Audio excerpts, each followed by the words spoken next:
금값이 오른다는 것 자체가 뭔가 불안하기 때문에 오른다면 야 이거 뭐 좀 생각해봐야 되는 거 아니냐. as needed, including promptly if that's appropriate, and use our tools to sustain the expansion. 그 얘기는 금리 낮추겠다는 뜻입니다.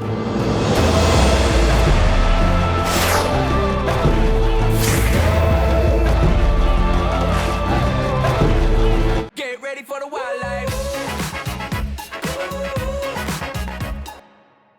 금값이 올랐답니다. 이거 네. 얼마나 오른 겁니까? 연초 대비해서 국제금 가격은 한 10% 올랐고요. 우리나라에서는 한 13% 정도 올랐으니까 이게 뭐 10%, 13%니까 뭐 그걸 가지고 그러냐 이렇게 말씀하시는데 금이라는 건 원래 그렇게 많이 오르거나 많이 빠지지 않거든요. 그러니까 사실상 몇 년 내로는 가장 많이 올라 있는 상황이라고 보시면 됩니다. 이게 금값이 오른 게 굉장히 중요한 문제입니까? 글쎄요, 왜 이제 중요한지? 이 중요한 문제일 수도 있어요. 왜냐하면 금이라는 건 굉장히 안전한 거잖아요. 한정돼 있고. 근데 이게 금에 대한 수요가 이렇게 집중된다라는 건 뭔가 불안하다. 이 불안하면 가장 먼저 피해보는 분들이 누굴까요? 돈 별로 없는 분들이에요.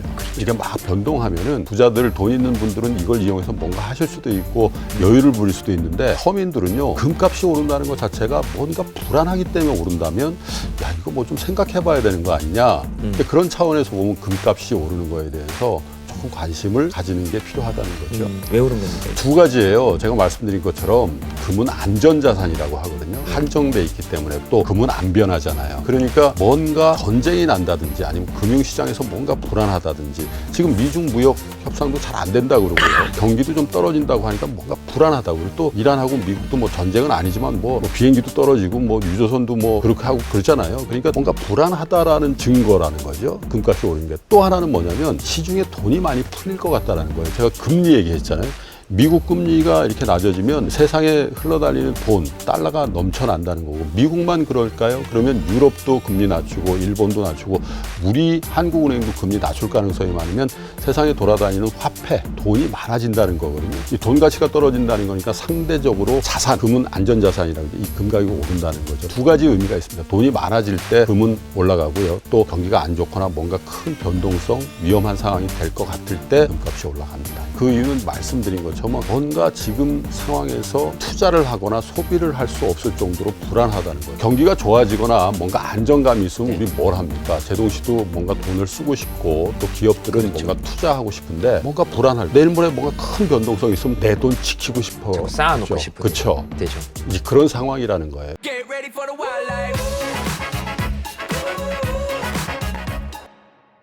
돈이 좀 흐름이 있어야 되는데 지금 그 흐름이 불안정하니까 안정자산 쪽으로 가니까 오히려 서민들에게는 돈이 안 돌 수 네. 있는 신호가 될 수가 있겠네요. 그런데 돈 있는 사람들이 돈을 지키려고 하면 그 돈이 예를 들면 서민들이나 뭐 이런 쪽으로 안 갈 거 아니겠어요. 네. 이제 그런 징후가 나타나고 있다 이렇게 보시면 될 것 같습니다. 네, 금값 상승이 이제 이걸 봐야 되는 중요한 이유는 금이 우리나라에서만 올랐다 이러면 우리나라 실물 경제만 좀 불안하다. 지금 불확실성이 좀 높아졌다 이렇게 볼 수 있는 거고 세계적으로는 어떻습니까? 세계적으로 똑같습니다. 금이라는 건 그러니까. 사실 우리나라에서 다 충당이 안 되고 해외에서 사와야 그렇죠. 되거든요. 그래서 네. 제가 말씀드린 것처럼 연초 대비해서 국제 시세는 한 10% 올랐는데 그러면 왜 우리나라에서 13% 올랐습니까? 이렇게 궁금하실 수 있잖아요. 네. 그거는 그 기간 동안에 달러 대비해서 원화 가치가 그만큼 떨어져 있기 때문에 환전을 할 때 우리 원화가 그만큼 3% 정도 달러를 더 가치가 줘야 떨어져 된다. 있었어요. 원화를 더 있었기 줘야지 때문에. 금을 살 수 있다는 그런 정도로 이해하시면 될 것 같습니다. 알겠습니다. 금값 자체가 부동산 시장에 영향을 주진 못하겠죠, 사실은. 예. 이건 전혀 관계가 없는 것 같지만 없죠. 교수님 말씀을 이렇게 쭉 듣다 보면 예. 금리 인하로 인해서 예.